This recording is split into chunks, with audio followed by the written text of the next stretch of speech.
everyone! Welcome back muli dito sa ating YouTube channel. Naway nasa mabuti po kayong kalagayan kasama ang inyong mga mahal sa buhay. At para naman sa mga subscribers natin na nasa ibayong dagat, nasa abroad, malayo, isang malaking sakripisyo ang ginawa upang may mabago ang kanilang buhay at buhay ng kanilang pamilya. Dasal ko po lagi ang inyong kaligtasan. Ngayon, pag-uusapan natin, nandyan sa screen ninyo ngayon, nakikita ninyo yung topic natin ngayon. So kung naghahanap tayo ng mas stable na pinansyal na estado ng buhay, pagpasok ng 2025, may tinatawag tayong lechon na mangyayari on February 4, 2025. Yan ang lechon.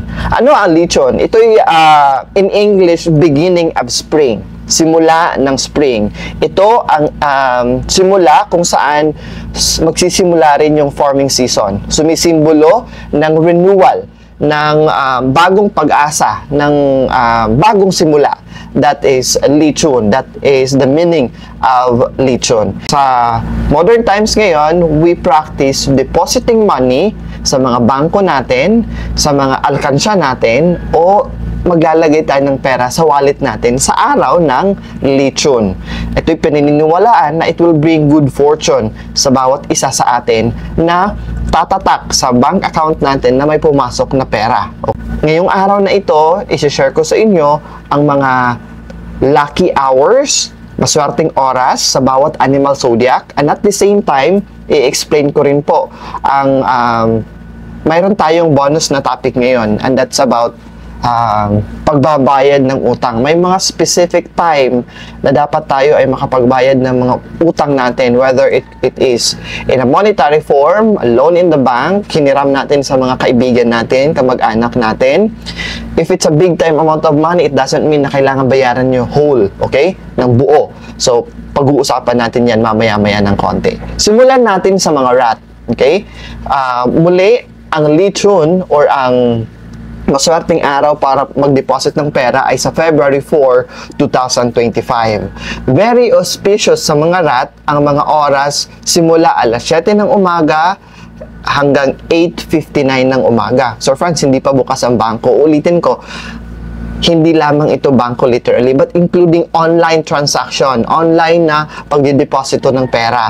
That's paglalagay ng pera sa alkansya, online banking deposit, paglalagay ng pera sa wallet. That's in general. Pwede rin may magbabayad sa inyo on that day, or may uutusan kayo on that day na magpapasok ng pera through a bank transfer or GCash on that form. Okay? So, very auspicious. Meaning to say, pinakamaswerte sa mga rat ang oras na 7 a.m. hanggang 8:59 ng umaga, alas 3 ng hapon hanggang alas 4:59 or 4:59 ng hapon, at sa gabi naman 9 ng gabi to 10:59 ng gabi. Yung katamtaman lang yung swerte or the auspicious time is from 9 a.m. to 10:59 ng umaga, alauna hanggang alas 2:59 ng hapon, alas 5 ng hapon hanggang alas 6 ng gabi, 6:59 ng gabi, at alas 7 ng gabi hanggang alas 8:59 ng gabi.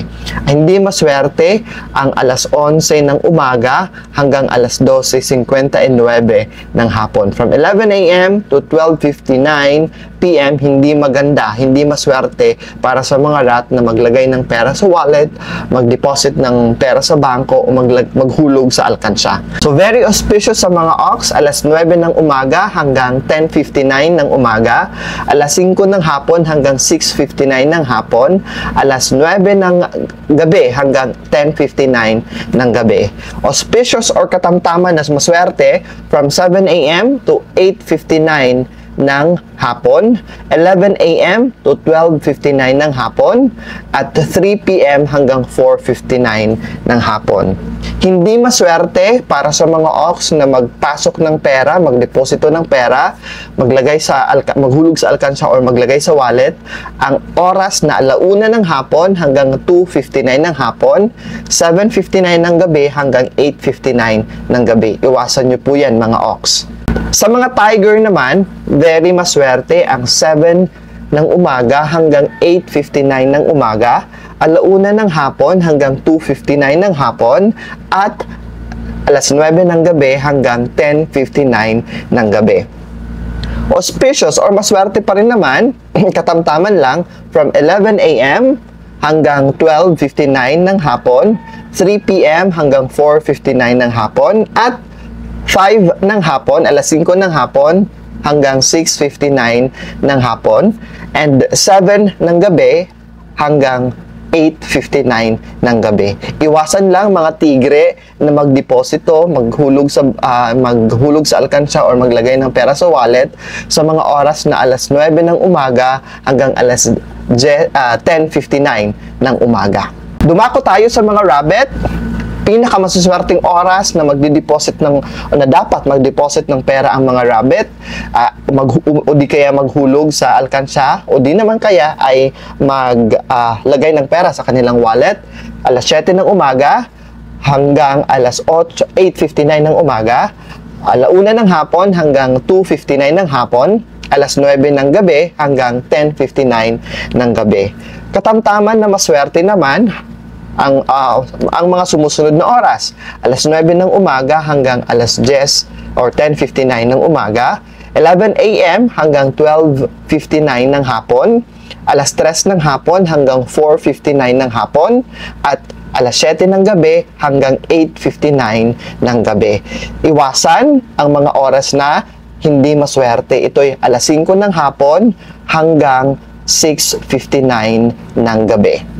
Para naman sa mga dragon po, pinakamaswerte ang mga sumusunod na oras para magdeposito ng pera, maghulog sa alkansya o maglagay ng pera sa wallet po ninyo. 7 a.m. hanggang 8:59 a.m., 9 a.m. hanggang 10:59 a.m., 1:00 ng hapon hanggang 2:59 ng hapon, 3 p.m. 3:00 ng hapon hanggang 4:59 ng hapon, 5 p.m. hanggang 6:59 ng gabi, at 9:00 ng gabi hanggang 10:59 ng gabi.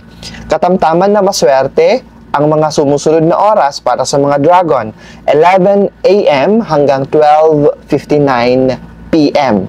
at 7 ng gabi hanggang 8:59 ng gabi. Wala so far para sa mga dragon.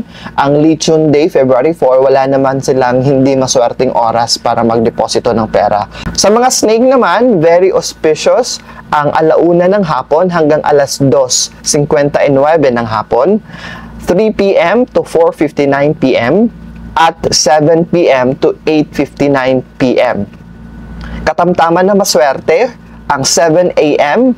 to 8:59 a.m., 9 ng umaga hanggang 10:59 ng umaga, 11 a.m. to 12:59 ng hapon, 5 ng hapon hanggang 6:59 ng gabi, at 9 ng gabi hanggang 10:59 ng gabi.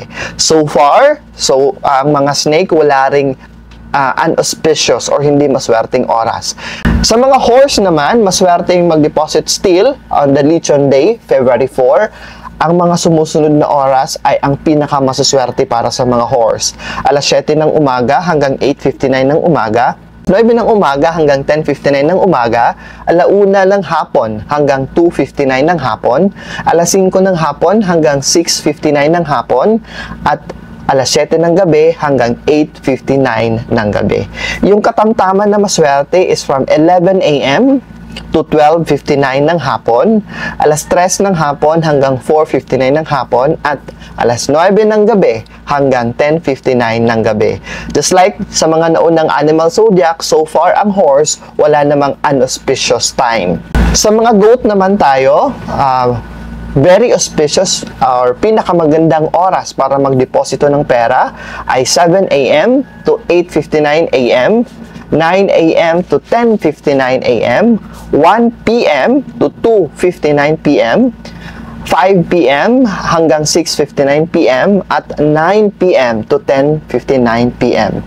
Katamtaman na auspicious or katamtaman na maswerte ang alas 11 ng umaga hanggang 12:59 p.m., alas 3 ng hapon hanggang 4:59 ng hapon, at ito'y magtatapos alas 7 ng gabi hanggang 8:59 ng gabi. So far, wala namang unauspicious time para sa mga goat, but again, mas mainam na we are able to follow at makapaglaan tayo ng oras on the very auspicious na mga oras na magdideposito tayo ng pera, o di naman kaya maghuhulog tayo sa mga alkansya natin o maglalagay ng pera sa mga wallet natin.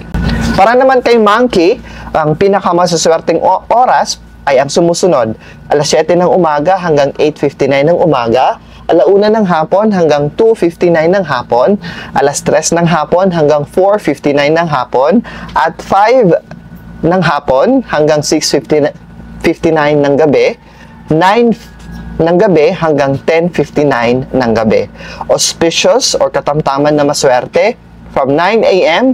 to 10:59 a.m., 11 a.m. to 12:59 p.m. at 7 p.m. hanggang 8:59 ng gabi. Wala pa rin unauspicious time so far. Sa mga rooster naman tayo, 7 a.m. pinakamasaswerte hanggang 8:59 a.m., 1 p.m. to 2:59 ng gabi, 2:59 ng hapon, alas 3 ng hapon hanggang alas 4:59 ng hapon, alas 5 ng hapon hanggang 6:59 ng hapon, at sa gabi naman, 9 ng gabi hanggang 10:59 ng gabi.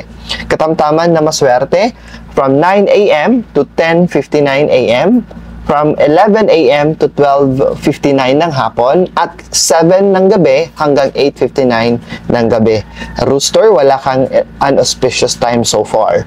Para naman sa mga dog, ang maswerteng oras para mag-deposit ng pera, maghulog sa alkansya o di naman kaya maglagay ng pera sa wallet ay 7 a.m.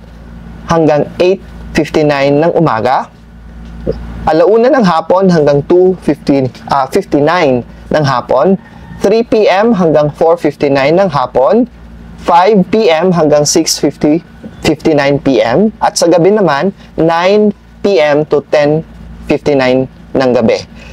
Auspicious or maswerte pa rin ang mga oras para sa mga dog to deposit money from 9 a.m. to 10:59 a.m., 11 a.m. to 12:59 ng gabi, at 7 p.m. to 8:59 ng gabi. Wala naman so far an auspicious time for the dog.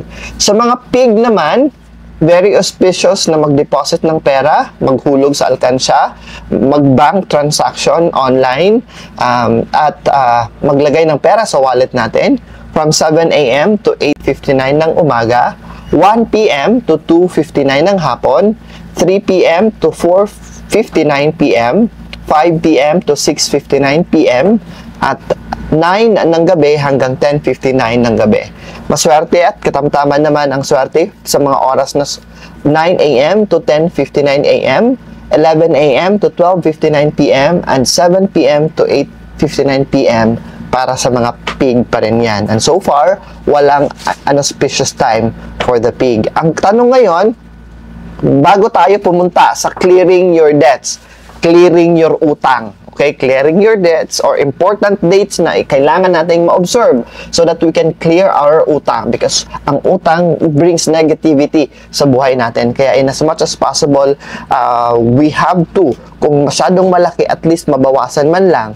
Kung kayang-kaya yung budget, talagang i-zero balance na yung utang ninyo. And for those also na magtatanong kung magkano naman po, Sir Franz, ang i-deposit namin na pera. So you can play around with 168 pesos, 168,000, depende kung ano yung kakayahan ninyo financially. 168 symbolizes wealth all the way, or tuloy-tuloy na pasok ng yaman.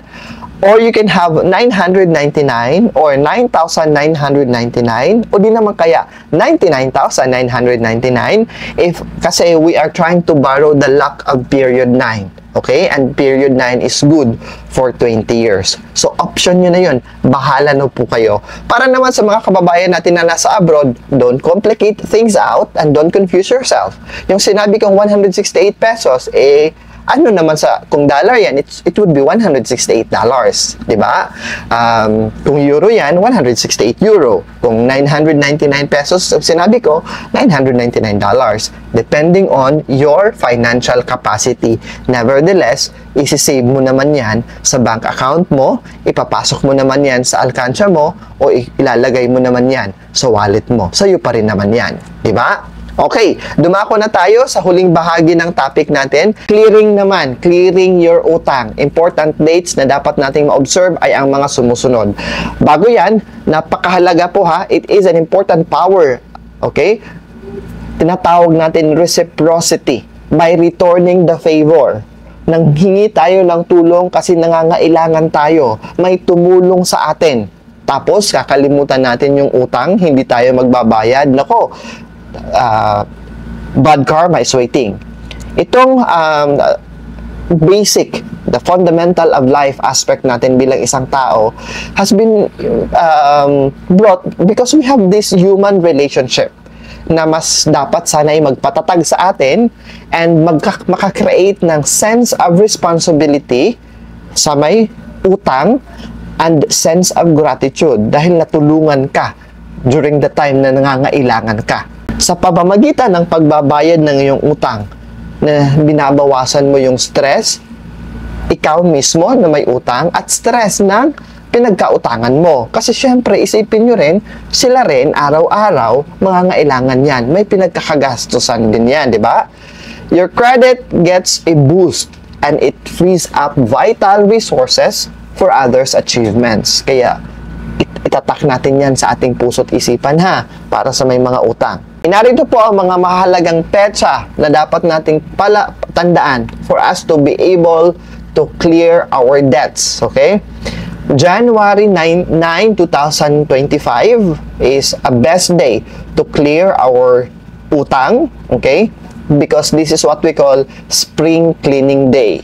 While January 13 is Monday, maganda rin itong araw na ito para magbayad tayo. Kung masyadong malaki, at least makapagbawas tayo ng utang natin.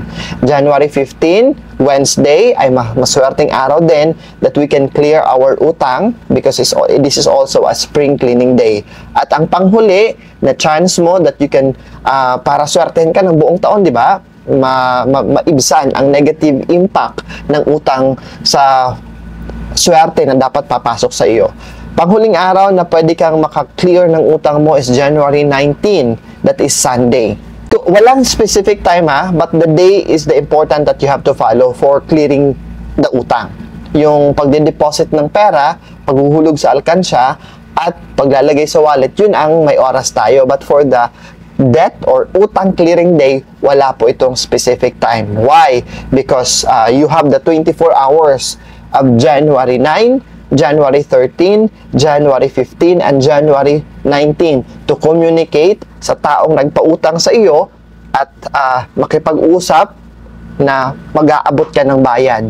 Whether it would be a full amount of money na ibabayad mo or a partial payment, that would really do. Whether it is malaki o maliit na utang, okay? You do not have the means to clear it all. Hindi ibig sabihin na kailangan ma-zero balance mo yung utang mo, okay? But the act, okay? Yung paggawa ng paraan na mabawasan ang utang mo goes a very long way. Lahat tayo daraan sa punto ng buhay natin na mangangailangan tayo.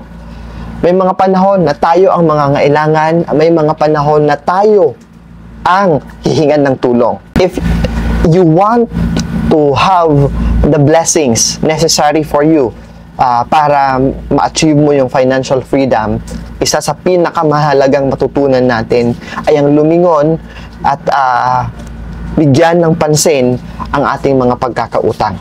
Okay?